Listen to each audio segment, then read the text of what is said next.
तुम्ही मगाशी म्हणालात की आता थांबलेलं बरं, तर आता येणाऱ्या काळात प्रतीक पाटील आम्हाला इस्लामपुरातून दिसतील का विधानसभेला, आणि तुम्ही कदाचित लोकसभेला सांगलीतून असू शकता का? काय काय वाटतं तुम्हाला? हे बोललेलं फारच सिरियसली मला थांबायचा उद्योग.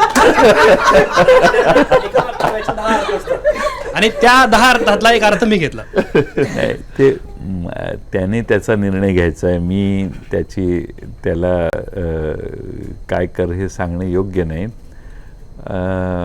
पण माझं मत असं आहे की राजकारण न केलेलं बरं. एवढी वाईट अवस्था झालेली आहे, त्यामुळं ज्याची सद्सद्विवेक बुद्धी शाबूत आहे त्याने, मी बऱ्याच वेळेला बरेच लोक सांगतात की उभं राहायचं आहे म्हणून, तर मी पहिल्यांदा सांगतो की शहाणा असेल तर उभं राहू नये, शहाण्या माणसाने कधी उभं राहू नये असं सांगतो मी सगळ्यांना.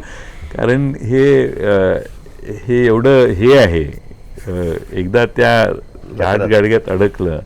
आता मी महाराष्ट्राच्या विधानसभेत किती 38-40 वर्ष होतील आता मला पूर्ण, म्हणजे 91 पासून विधानसभेत. हा 90-91 सालापासून आहे.